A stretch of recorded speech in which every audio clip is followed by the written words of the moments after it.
iPhone 13 on us for every customer. Current, new, everyone. To show the love.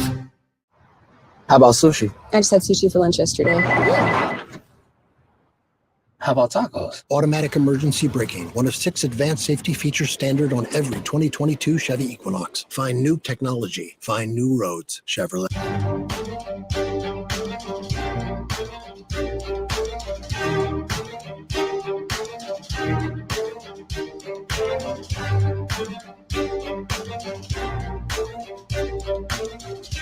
Welcome to the Black Table, an hour devoted to exploring ideas and subjects of special importance to people of African descent and others fighting to build a better society. I'm your host, as usual, Greg Carr, here on the Black Star Network.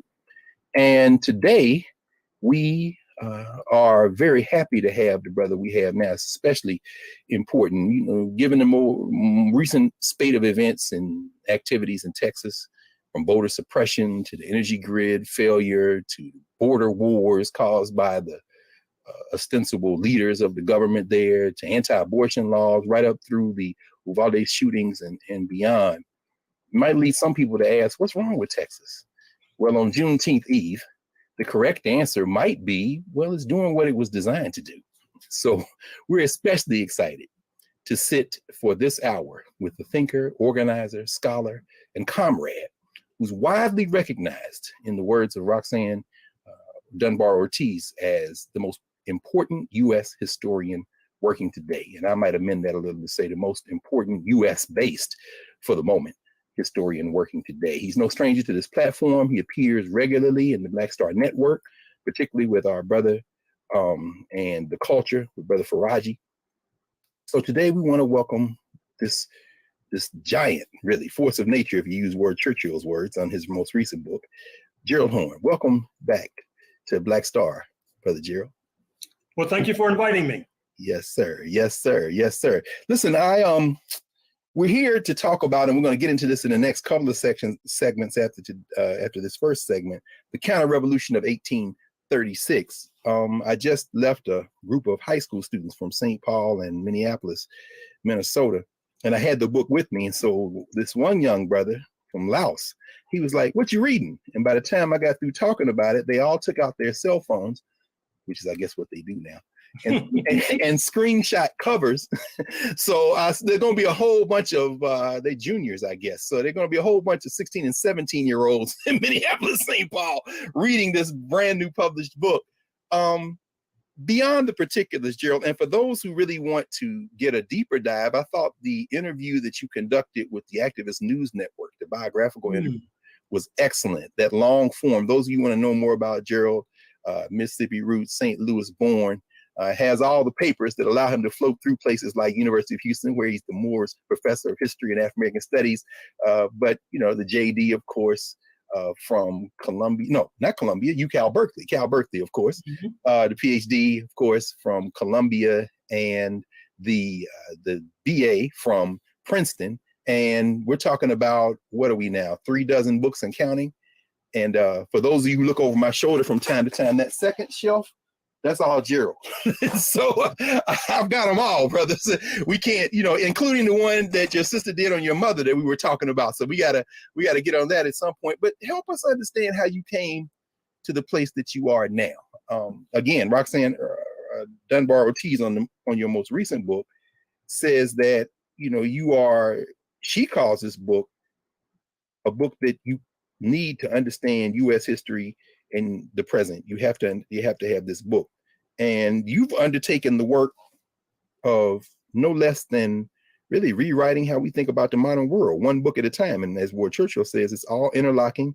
It all builds on kind of a momentum from and interacts with the previous books. But tell us a little bit about yourself, Gerald. Well, as you suggested, my familial roots are in Mississippi, the heart of darkness of Dixie. That's where my parents were born and raised. They migrated, fled, in fact, northward to St. Louis, where I was born, in a segregated hospital, Homer G. Phillips Hospital, now defunct, in St. Louis. Growing up in that Jim Crow bastion, going to all Black schools through high school, starting work at an early age. I think, as I've said on numerous occasions, part of the key to where I am today is the fact that I was a child laborer. Now, I don't recommend child labor, but it had a dramatic influence upon me because I started as a newspaper boy about 6 or 7 years old. And of course, it's not only the experience of being robbed repeatedly, which obviously has a dramatic impact, but also starting to read newspapers at an early age. Admittedly, just the sports page and the comic strips. I hardly read the comic strips nowadays, but I certainly read the sports page first thing in the morning, which has been a lifelong habit.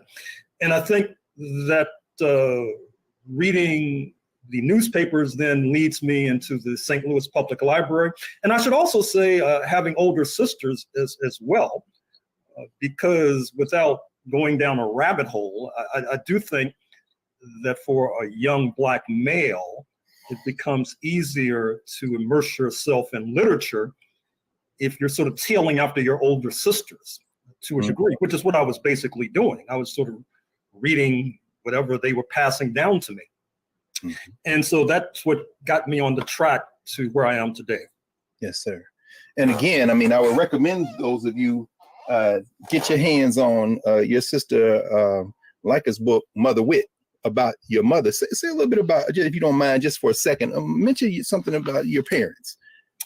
Well, my father, born in Mississippi, as suggested, near the Alabama border, was a truck driver. And in fact, he was a member of the Teamsters Union. There hangs the tale, because not only did I grow up reading Teamsters literature, but also for those who may be familiar with the history of that union, which used to bill itself as the largest union in the capitalist world, obviously quite corrupt, to put it mildly. But St. Louis was different. St. Louis Teamsters was led by Harold Gibbons, who was a social democrat and also was anti-Vietnam War. And I think that had a particular impact upon myself, insofar as I became quite acquainted with the strength and power of unions at an early age, particularly unions that were led by the left. And then my mother was born in Starkville, Mississippi, which is the home of Mississippi State University. Wow. And we just had Lou Outlaw on. We talked to Lou Outlaw, of course. So Starkville, Mississippi, of course, that's his hometown. Is that right? Yeah, man. I didn't know that. And her father was a janitor, in fact, at Mississippi State University. Wow. And she was able to graduate from high school, wanted to go to Alcorn, but was not able to put it together financially, but always had an interest in current events. So we grew up in St. Louis with the background being KMOX radio, one of the most powerful signals in the Midwest, listening to all news radio perpetually, and St. Louis Cardinals baseball games. Yes, sir. That's what I grew up listening to. Yes, and that's what my mother grew up listening to. St. Louis Cardinals baseball and all news. Yeah, that actually, and I know, and like I say, we could do this over and over again. I encourage folks to really get that Activist News Network interview, because you go extensively for hours about this. And as you're talking, obviously, I guess one of the most recent books, of course, on boxing, right? Yes. The Bittersweet Science. I'm waiting on the baseball book now. I shouldn't threaten you. You're going to have to do it. But of course, and we could talk about this for those who want to go on. In fact, in your most recent book, in the Counter-Revolution, you actually do cite in passing Walter Johnson and his new book, The Broken Heart of America, the importance of which is so critical. And we could talk a lot about this, but I want to get in the first segment before we close out the first segment. Your work hasn't just been academic work, obviously, from Princeton to Berkeley to Columbia. You work with the National Council of Black Lawyers. You've traveled the globe. And I guess it all empties into your work. I guess I want to ask you a very broad question about your books, and now you're over 36 and counting. As I said, where Churchill says that they all interact with each other, and they kind of build this force of momentum. What are you trying to get at with your scholarship, and how has your work in what some people might call the real world influenced your scholarship, and vice versa? Well, I think that this current book, The Counter-Revolution of 1836, Texas Slavery and Jim Crow and the Roots of U.S. Fascism, I think the very title itself suggests what I'm seeking to accomplish. One of the points I'm seeking to accomplish is to puncture this liberal mythology about the history of the United States of America, which I think leads to ideological disarmament on the part of the U.S. left, on the part of Black people in general.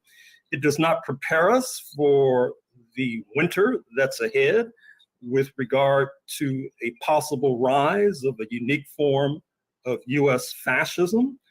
And I think that the travel that I've done from my early 20s for a few decades, I was perpetually on the road. And interestingly enough, before the pandemic, I was perpetually on the road doing research travel.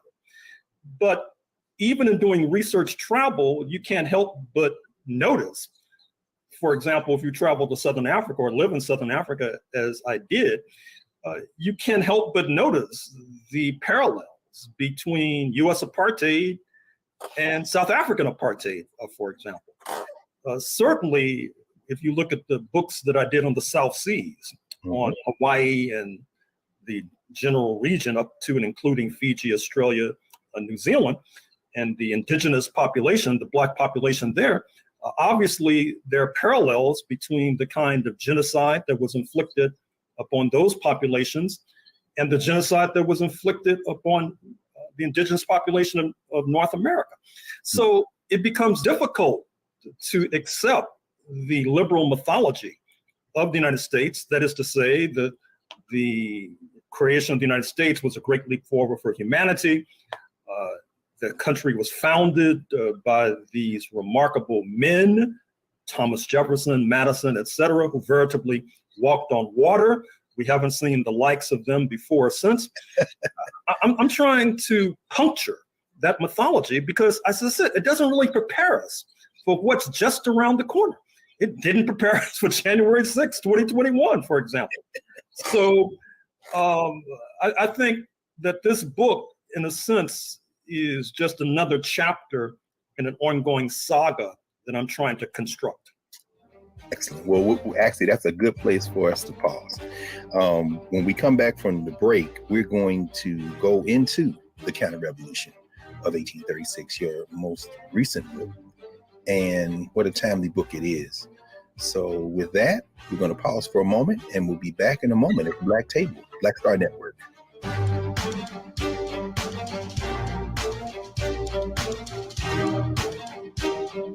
It's a Buick. It's an Alexa. Coach, that's a Buick. That's an Alexa. The Buick Enclave with available Alexa built in. Pull up a chair, take your seat. The Black Table with me, Dr. Greg Carr, here on the Black Star Network. Every week, we'll take a deeper dive into the world we're living in. Join the conversation only on the Black Star Network. Verizon just gave us all a brand new iPhone 13. We've been customers for years. I thought new phones were for new customers. We got iPhone 13s too, switched to Verizon 2 minutes ago. Ours were busted, and we still got a shiny new one. Check it out. So wait, everybody gets the same great deal. I think that's the point. iPhone 13 on us for every customer. Current, new, everyone. On any unlimited plan, starting at just $35. All on the network more people rely on.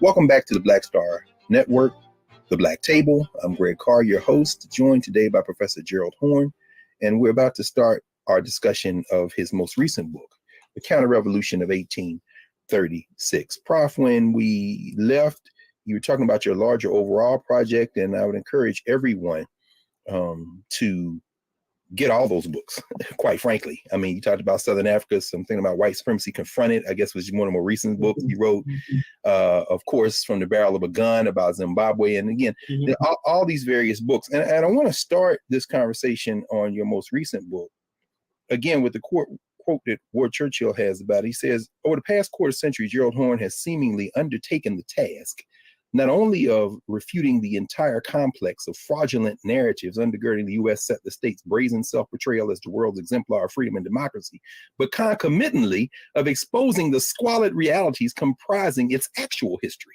Truer words are never spoken, brother. So in this book, which of course now sprawls up to 600 pages and covers everything from, you reveal 2 Juneteenths, You talk about the Texas Rangers as the above ground version of the Ku Klux Klan. I mean, everything from the framing of how everything we think about, we're going to have to rethink. I wonder if you could take a moment and help us understand Texas.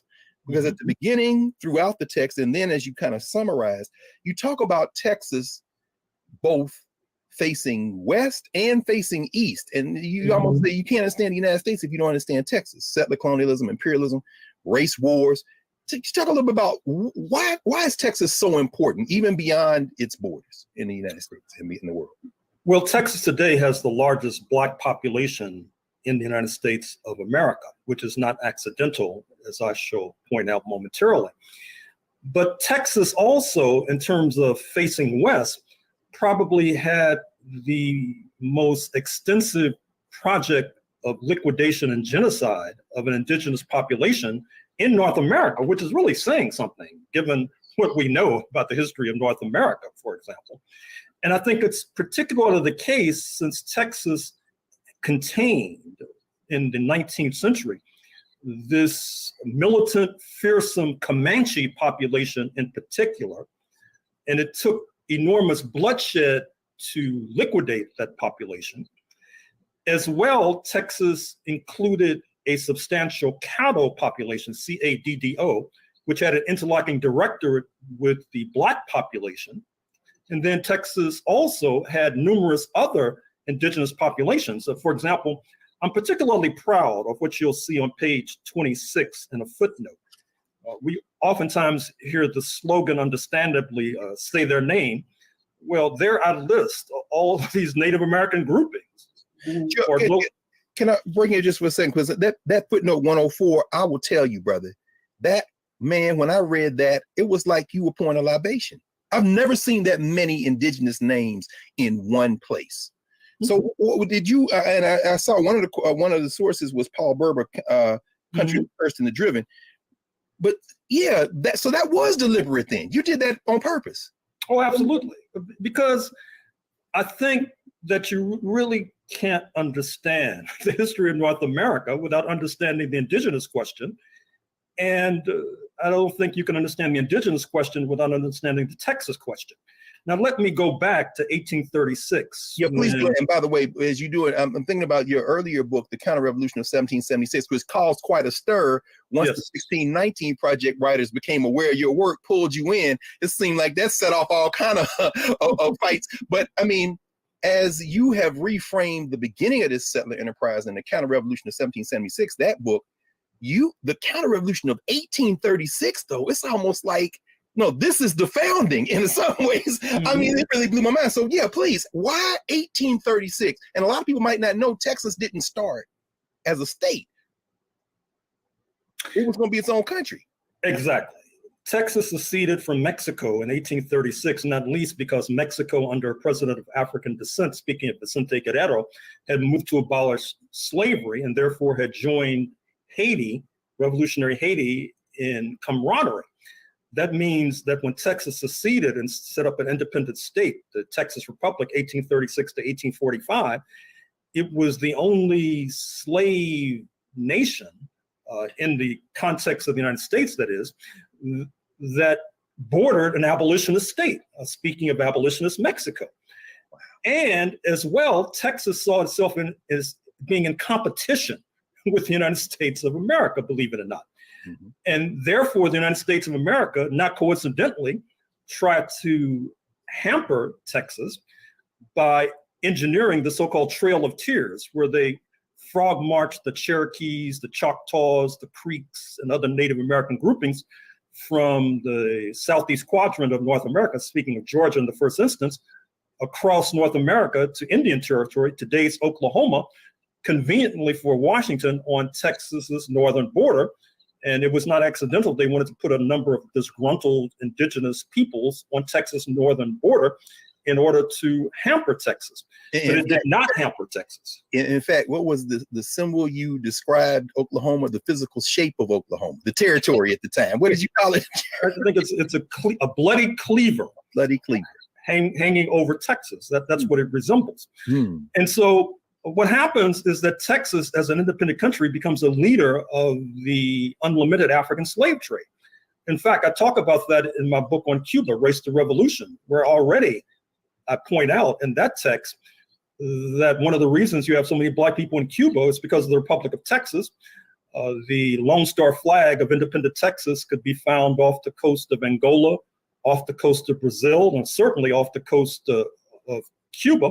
Interestingly enough, in my book on Brazil, I point out that Texas enslavers were also complicit when it comes to understanding why Brazil has the largest Black population on this side of Nigeria, for example. Yes. But alas, independent Texas could not withstand the pressure from independent Haiti, from independent Mexico, from abolitionists in Cuba and North America, and crawled into the Union. Although for the legal eagles in the audience, they may want to take note of the fact that how Texas entered the United States did not necessarily comport with the US Constitution. It should have required a supermajority since it was an independent state, but it was only a simple majority. And so I don't know what people want to make of that, perhaps to expel Texas from the Union. Yeah, well, they love to go, perhaps some of them. Exactly. So I'm not so sure about that. I want to ask you a little bit about how international politics plays a role, because you walk through how France, yes, the fight between, and I love, by the way, one of the things that you always do, you refer to these countries by their capitals. So you talk about these people of African descent who have some fidelity to London. However, Paris is driving, in terms of Mexico, they've got their own designs. And then you bring in the Buchanan administration, because the US might think, well, maybe we should absorb Mexico. I mean, all these actors are going on. Mm-hmm. Could you talk a little about how the activities of the people in Texas, these white nationalists in Texas, they find themselves at odds with this kind of international intrigue going on and battle between superpowers? Well, in particular, they're in conflict with Haiti, they're in conflict with Mexico, and to a certain degree, they're in conflict with London. But France rallies to the defense of independent Texas. And if I'm allowed to fast forward, yes, I can talk about how during the US Civil War, France takes over Mexico. And in fact, the Mexican-American holiday Cinco de Mayo is tied to a Mexican victory over the French occupiers, yes, during the US Civil War, 1862. And then after the US Civil War ends, the Texas enslavers have this idea that since Texas was the Confederate state least damaged by the US Civil War, which helps to explain why enslavers from Virginia, Georgia, and points east, even before 1865, were marching their so-called African property into Texas. So the idea— I didn't have any idea that San Francisco, even in California, they're suborning some of this stuff by supplying some of these cats in Mexico, right? So it's coming from both directions. Well, absolutely. And then, of course, San Francisco has a substantial French influence too, French reactionary influence, I should add. Yeah. And so this brings us to the point you flagged in your opening about the two Juneteenths, because the traditional understanding of Juneteenth is that June 19th, 1865, General Granger and the Lincoln Army march into Galveston, the slave port, tell the Negroes that they're free. Supposedly they didn't know. Of course, they did know, because the real story is that the enslavers, in league with French-occupied Mexico, either A, was going to continue the war against Washington with French assistance from Mexico, or B, a move in mass south of the border and continue the enslavement of Africans. But what happens is mass uprisings by the Mexican population against the French, leading to the execution of the French puppet Maximilian on the second Juneteenth, June 19th, 1867, which I argue is the Juneteenth we really should be celebrating, because that brings us closer to an effective ending of enslavement, much more so than the original Juneteenth, 1865. So we're going to pause here for a moment, Gerald, with that revelation that there are two Juneteenths.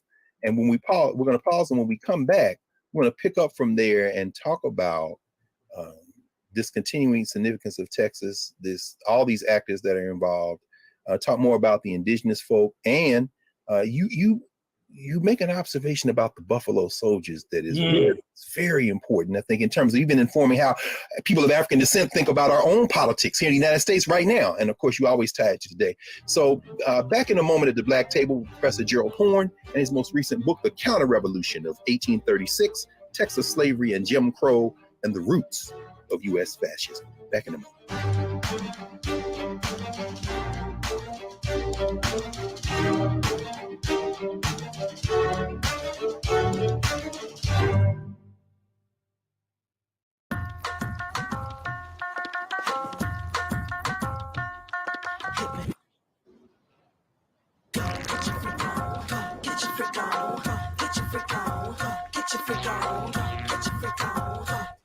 Verizon just gave us all a brand new iPhone 13. We've been customers for years. We got iPhone 13s too. Switched 2 minutes ago, literally right before this. iPhone 13 on us on any unlimited plan for every customer, with plans starting at just $35. All on the network more people rely on. Love our new Alexa. It's a Buick. Yeah, Alexa. Buick. Alexa. It's a Buick. It's an Alexa. It's a Buick. It's an Alexa. Coach, that's a Buick. That's an Alexa. Buick Enclave with available Alexa built-in.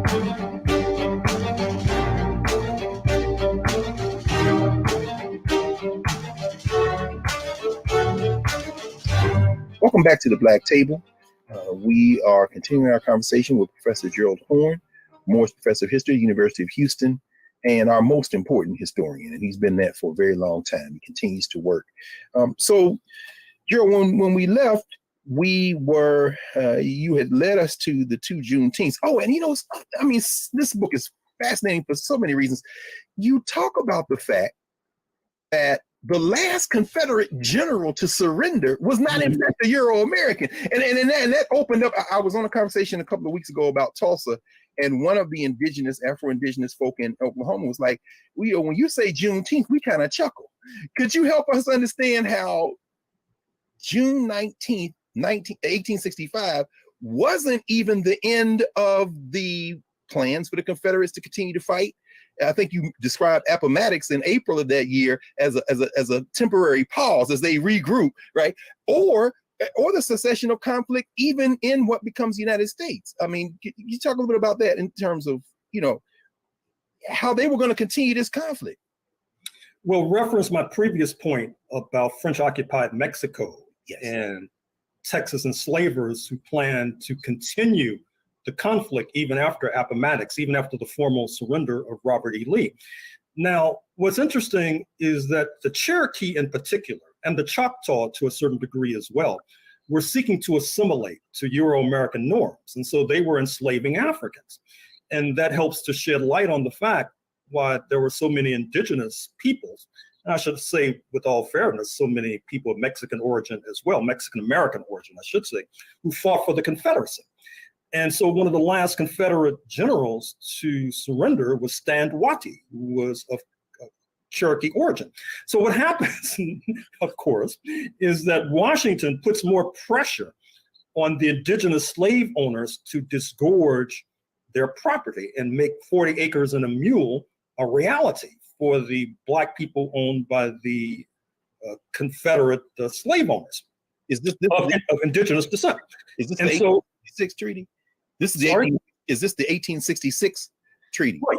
That we still seen being disputed to this day. Deb Haaland, the Secretary of the Interior. We've seen the freedmen having arguments about this treaty. Help us understand. Okay, so they're going to 40 acres and a mule was something they made a deal ostensibly with the Cherokee and the Choctaw as well for Black people. Well, there's this continuing dispute, as you know, about the legitimate rights of the so-called Cherokee freedmen. But the point I was going to make is that because there was so much pressure on the indigenous population, the United States, of course, decided to basically punish and pulverize all indigenous people, not just the Cherokee and Choctaw slave owners. But in any case, the Black people who were controlled by these indigenous slave owners then emerged post-Civil War with a bounty. That is to say, with property, which then leads us directly into Tulsa, 1921, when the Euro-American settlers invade Greenwood, the Black neighborhood of Tulsa, sometimes referred to as Black Wall Street for whatever reason, and loot, plunder, and pillage, and basically seize all of their wealth and send the Black people fleeing to the four corners of North America or huddling in poverty within Tulsa. And of course, we marked the centenary of the Tulsa massacre just last year in 2021. There's ongoing litigation about the Tulsa massacre and the attempt to get reparations. But it's just one more tragic tale. And I should mention another point too, which I should have included in the book, but this shows you why you have to keep reading and keep researching. So I've come to find that Texas had a perverse and cruel form of lynching directed towards Black people, Black men in particular, I should add. That is to say, they would boil them in oil because, as you know, post-U.S. Civil War, oil is uncovered on Texas soil. It's still one of the major oil producers on planet Earth. And so what happens is that not only were these Black people boiled in oil, and not only were photographs taken and they're on postcards that you can still find in museums, their digits were amputated and are still probably sitting in pickle jars on shelves in kitchens across Texas. And so Texas contributed heavily to the cruel persecution of Black people post-U.S. Civil War. And you asked about the Buffalo Soldiers as well, because I maintain in this book that one of the most flagrant errors of the Black leadership, and this is probably saying something since there have been a number of flagrant errors, is the fact that post-U.S. Civil War, you had Black people in East Texas being terrorized by the Ku Klux Klan and their minions and acolytes. At the same time, in West Texas, as an insignia, an emblem of their newly minted citizenship, you had Black soldiers, the so-called Buffalo Soldiers, who were routing the indigenous population, chasing them off their land, which in some ways is inimical to the Black self-interest. Yes. But on the other hand, it's an emblem and insignia of the newly minted citizenship. Joe, that is so important. One of the great things you do in all your work, and in this book, it just seems like, as I said, the momentum continues, is you peel back and kind of detail what should be the political interests of these various groups. And you leave us to think through what solidarity politics should look like. I was stunned to learn, for example, that the French were contemplating transporting maybe around 1,000 continental African troops from Egypt to fight on the side of their side in Mexico against Black troops in U.S. uniforms and others. But the thing that everyone should oppose, and this is, of course, as we get into our last segment, we really want you to talk about this as well. This army, potential army of people fighting oppression, are often set at each other's throats. Mm-hmm. Meanwhile, this question of whiteness kind of pulls together groups, some of which might be fighting against their own individual interests in Texas. I mean, you start the book with, and you march it completely through the text with this genocidal, this kind of you call it proto-fascist kind of attitude toward non-whites that almost holds together this white interest. Meanwhile, all these various nations and these people of African descent could end up at any moment on any side of what seems to be an emerging consensus among these whites that, we are on this side. I mean, why do you think it was so difficult for people? I mean, actually, you raised that question for people, for African Americans, is that why can't y'all see this? Were they forestalled? I think you raised the question. Why couldn't they see that you're maybe working against your own interests? Well, I think it's because the narrative we get, of course, now, the Buffalo Soldiers just celebrated Juneteenth. Everything is folded into this American exceptionalism, or in the case of, as you mentioned, Greg Abbott, Texas exceptionalism, that has us having a fidelity with the settler state, when in fact you're revealing, no. I mean, how do we get to that? What happened, do you think? Well, it's a question I raised repeatedly about the Native Americans, if you'll recall, because I keep asking, and I still continue to wonder, why didn't the Native Americans make more dedicated alliances with London, with Russia, with Haiti, for example, since it was clear that they were outgunned? And you can make the same argument with regard to Black people as well. Why didn't they carry through on some of these alliances that they had effectuated before 1861, but seemingly dropped post-US Civil War, 1865? And then part of the process of puncturing liberal mythology and liberal historiography is this idea that in Texas in particular, the genocide did not only come from the leadership, it came from the bottom up. That is to say that many in the leadership, particularly in Washington, post-1845, post-Texas into the United States, they were confident that they could corral and contain the indigenous population. They put them on Bantustans, or reservations, as we have come to call them. But the grassroots thought that that was a wimpy remedy. They thought that the Native Americans should be liquidated, that they should be wiped out. And I think that's a lesson for today, because even today, we still have the slogan of the 1% versus the 99% without recognizing that a good deal of the 99% are actually supporting the 1%. Yes. So we really should be talking about the 1/3, the Trumpistas, the proto-fascists, against the rest of us, the 2/3. And so I think that liberal mythology does not help in terms of understanding that.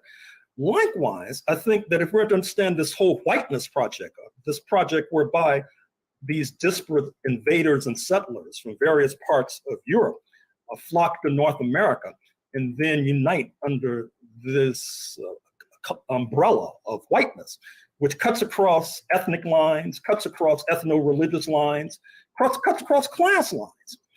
And it's basically a class collaborationist project, not unlike January 6, 2021, where you not only had a billionaire's interests being protected, speaking of Mr. Trump, but the invasion of the Capitol involves CEOs, involves shopkeepers, it involves retired workers, it involves the working class, etc. That is to say that it's rather interesting that even some of our friends on the left pride themselves, if you listen to them, about their ability to evoke class. They don't evoke class when it comes to the enslaved African population, and there's no more exploited class than the enslaved African population.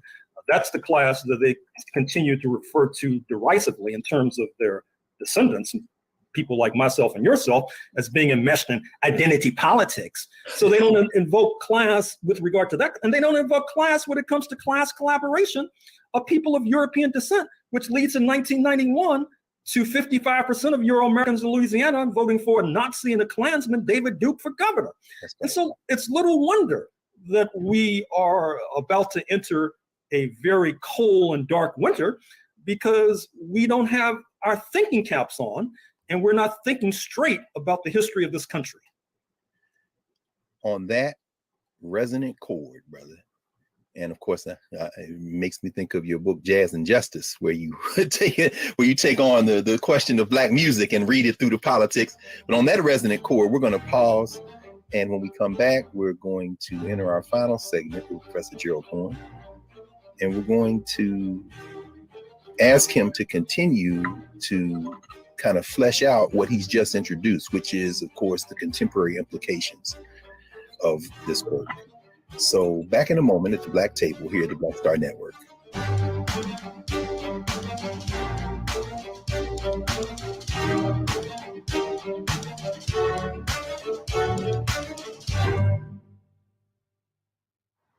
How about sushi? I just had sushi for lunch yesterday. How about tacos? Automatic emergency braking, one of 6 advanced safety features standard on every 2022 Chevy Equinox. Find new technology. Find new roads. Chevrolet. We're all impacted by the culture, whether we know it or not. From politics to music and entertainment, it's a huge part of our lives, and we're going to talk about it every day right here on The Culture with me, Faraji Muhammad, only on the Black Star Network.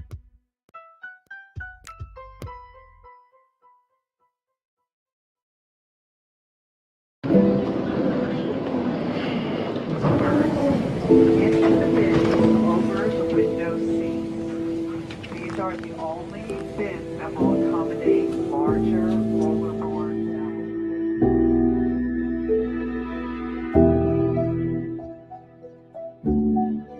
put 10 in here? 10, and you don't come out till you die. And you eat every, you go breathe. Oh my God.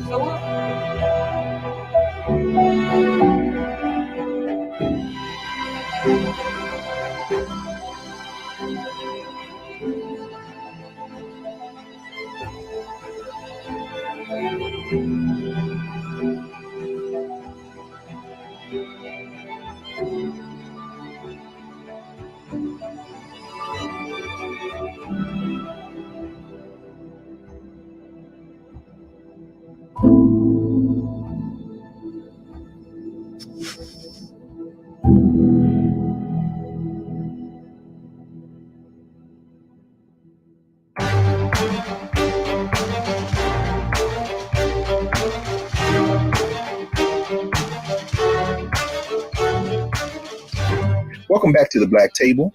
Greg Carr here at the Black Star Network, and we are joined by our brother and comrade, Gerald C. Horne, and we're discussing his book, The Counter-Revolution of 1836. And Prof, you led us right to the end of your book.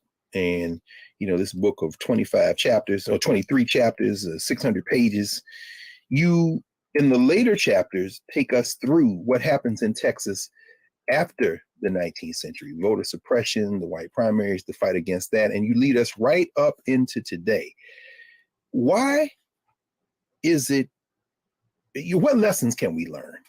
I'll go at it that way. What lessons can we learn from Texas? And, you know, not only as a metaphor from the United States, and I love what you quote a scholar, I don't know if I can put my finger on the page number now, but you call the United States a prison of nations. A prison of nations. And, you know, often people say, well, this our nation. Is who is we? Who is our?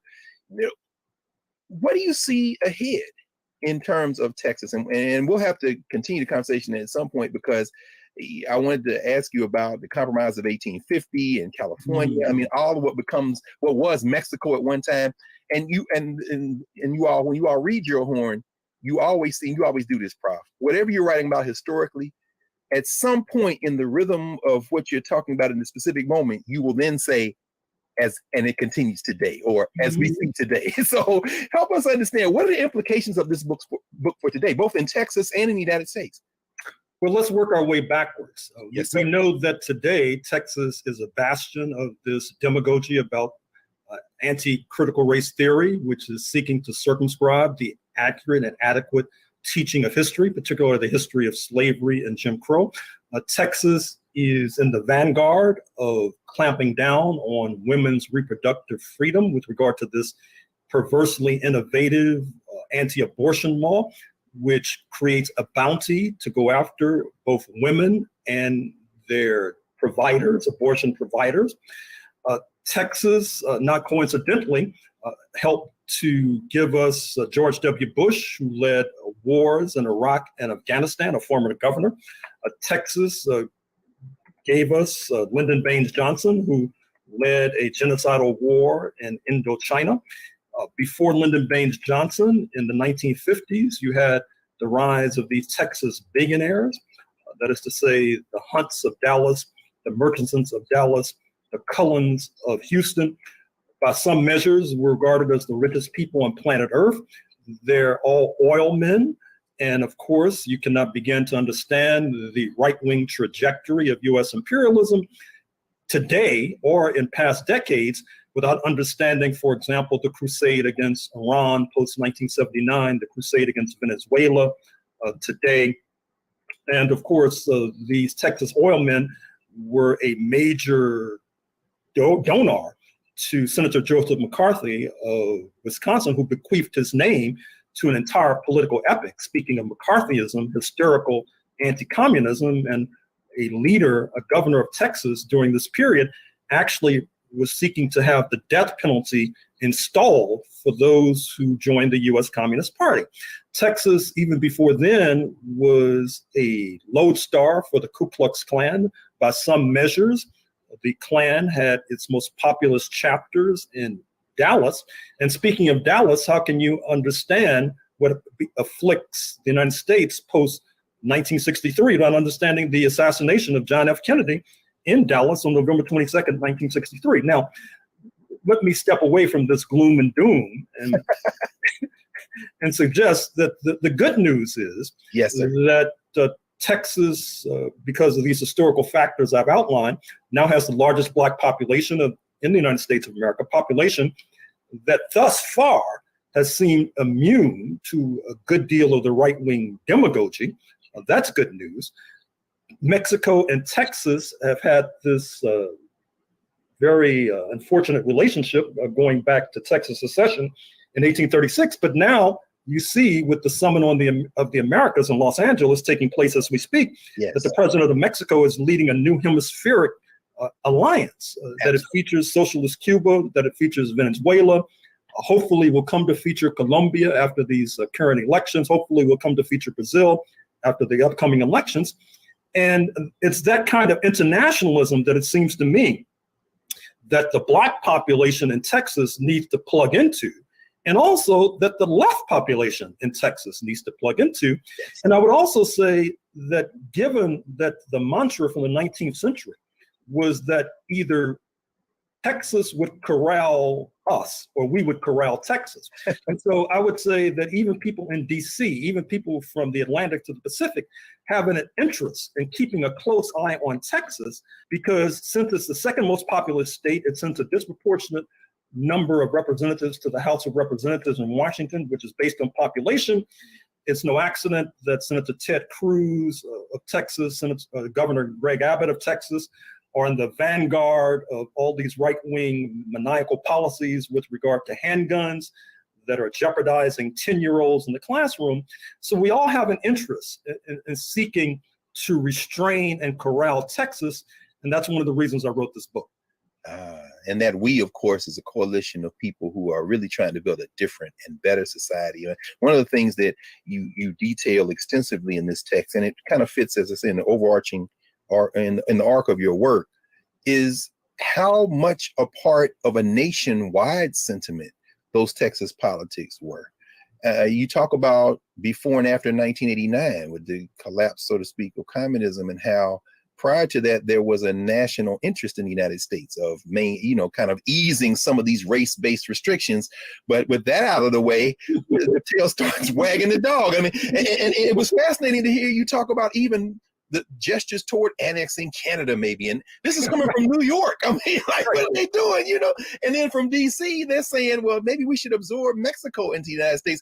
And then they wanted to break up Texas and maybe even create a Negro colony. And you talk about that being consistent with Abraham Lincoln, who was like, yeah, emancipation and then exiles. So how much of the work that is in front of us as human beings is really about building solidarity that kind of discards these narratives of national exceptionalism, particularly American exceptionalism? I mean, do we have to give that up in order to make any progress? Well, it depends on how you define it. I mean, I think there's a U.S. exceptionalism in terms of the cruelty and perversity of the pain that's been inflicted upon the indigenous population and the African population. I still have trouble wrapping my mind around this idea of boiling Black men in oil post 1865, and then chopping them up into little pieces and distributing that to the audience. And it's sort of a pre-radio, pre-television form of entertainment, because there would be hundreds, thousands, sometimes up to 10,000 people would attend these rituals. And as you know, in my book on the 1500s, I talk about how in the 1500s in England, you had Catholics burning Protestants at the stake. And then the transition from religion to race, which features in the establishment of settler colonialism in North America, you have Catholics and Protestants sometimes linking hands with Jewish Americans as well, and torching Black people at the stake by the late 19th century. So that kind of exceptionalism, I think we have to highlight. But the old exceptionalism, which should be discredited, of the United States as this great leap forward for humanity, that the founding fathers veritably walked on water, that needs to be consigned to the dung heap of history. It's no longer useful. It does not help us to understand the present. It does not prepare us for a future that may very well include a unique form of neo-fascism. And so that's part of the project. That's part of what I'm trying to accomplish in this current text. Well, man, we're near the end, and I want to ask you a question just about your process and rhythm. You know, you're often described as prolific, and I think that word is too small to describe what you do. But you know, I remember one time I was in Houston, and we met. We sat, and I asked you about your process. We were James Conyers, the late James Conyers, and you have been stationary during COVID. You opened this book with saying, "I did the best I could," which, of course, for you is right. But could you talk a little bit about, and this is for young people in particular who want to follow in your rhythms and continue this work. Your process. You've been stationary, and yet you've been everywhere, including this venue. So, I mean, how do you go about doing this type of intellectual work when you physically have been constrained by COVID? I mean, by the circumstances. Well, before 2020, I was on the road perpetually. Absolutely. All you have to do is look at the footnotes of my books published over the past quarter century, and you'll get an idea of my travel itinerary. But since February, March 2020, I've been in lockdown. So online, you can find an enormous amount of master's theses and dissertations, which I draw upon. And then I purchased a microfilm reading machine. There's a ton of material, primary source material, that's not online. Everything is not online. And so now I'm plowing through reel after reel after reel. I could continue to do this indefinitely, quite frankly. Wait, Gerald, you bought a microfilm machine and then started purchasing microfilm. Or getting it through interlibrary loan. I got it. And you know what's ironic? I know at the institution that I'm at Howard, they threw all the microfiche reading machines away except in special collections, the one in Spingarn. They just got rid of them. But I don't think that's an outlier. I mean, you're helping us understand everything isn't online. No, far from it. I was wondering how because you have all these archival documents, you're sitting there at the house reading them. Exactly. And you know, for the current projects I'm working on, among other projects I'm working on this book on. What you working on? So, okay, the next book is on LA, but I finished the research mostly before the pandemic. Oh, excuse me, on DC, Washington, DC, your hometown. Yes, sir. Yes, sir. Well, I'm saying it now. I claim Philly and Nashville, but I guess I do live in DC. Exactly. So that's next. And then I'm working on a book on Los Angeles, radicalism in Los Angeles in the 60s, the Panthers, Che Lumumba Club, the Cultural Nationalists.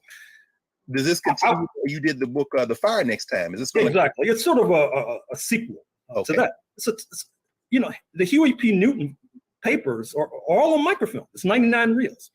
Eldridge Cleaver's letters are on microfilm, for example. I'm looking at the trial transcript of the Angela Davis trial, which is quite fascinating. Leo Branton, it's the Tennessee State. Absolutely. Former lawyer for Nat King Cole and Jimi Hendrix. Yes, sir. It's 13 rolls of microfilm for the Angela Davis trial. So, and then, of course, I'm going to do this book on Northeast Africa, Egypt, Ethiopia in the late 19th century. Obviously, a good deal of that material, too, will be on microfilm. So I have enough. I could stay stationary indefinitely. And just put out pandemic retreats. Yes, sir. In fact, we'll end with this. I'll never forget one time you were here in DC, and folks, what Gerald's saying is true. Everybody in whatever archive you visit thinks you live in that city. People just think you live in DC because you're between the National Archives and the Library of Congress. You hear so much. I remember one time we were talking, and I asked you, Gerald, how do you called it ruthless synthesizer? That's right. So when you're looking at documents, let's end with that. When you're looking at, and this is for everybody, I don't care if you're in the first grade, fifth grade, college, grad school, or just want to do research on your own. When you're looking at a primary document, what's your attitude toward that document you're looking at? I mean, you're not just coming to it cold, obviously.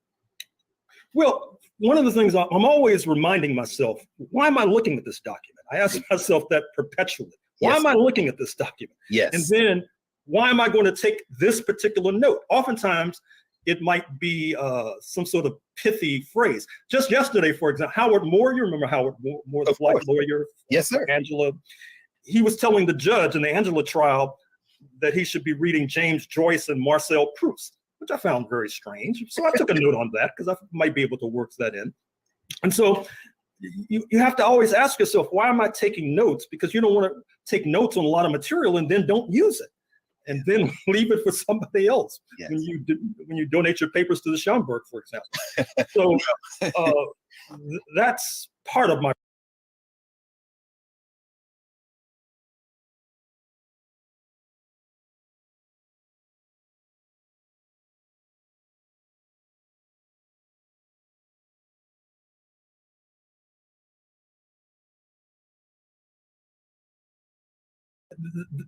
I found that material while doing the research on Northeast Africa.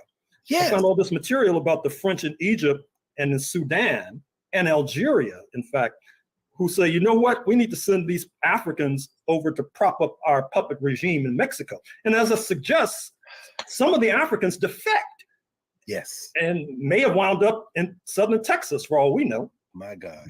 This is it, man. All right, I'm gonna pause here because I get excited just listening to you and reading you. And everyone, please, this book, and we were talking before we went on, thinking how I'm going to work this into a class, The Counter-Revolution of 1836, Texas Slavery and Jim Crow and the Roots of U.S. Fascism. Brother Gerald, we'll have you back soon, man, if we can squeeze into your schedule. This is a remarkable work, the latest in a string of remarkable works. And we want to thank you, man. Thank you for your example. Thank you for your work. And thank you for just, being in this moment in space and time, because I suspect your work is going to become much more important the clearer we become in terms of, as V.I. Lenin might say, what must be done. So thank you, man. Thank you for inviting me. Of course, of course, of course. We'll be back in a moment to clear the table and get ready for our next moment here, the Black Table, Black Star Network. Back in a moment.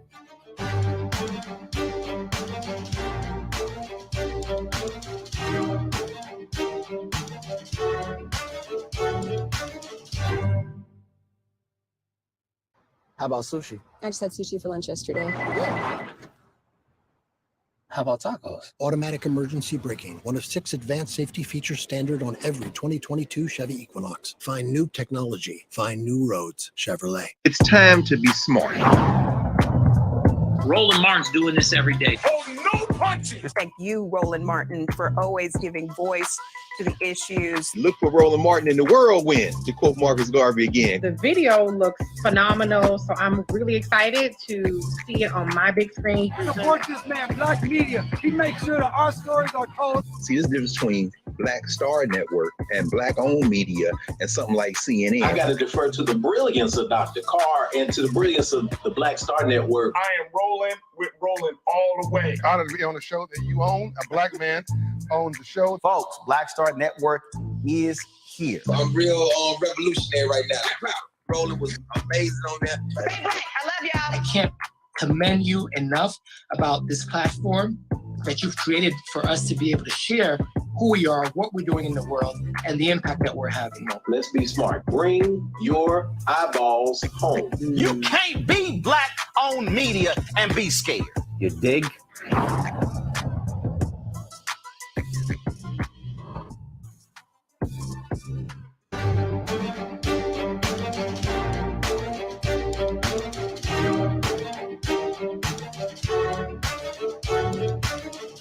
Welcome back to the Black Table.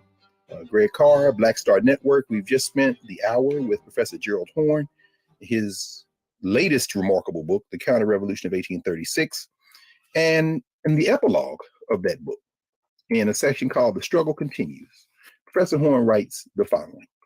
Amid the gloom and doom, there remains room for optimism.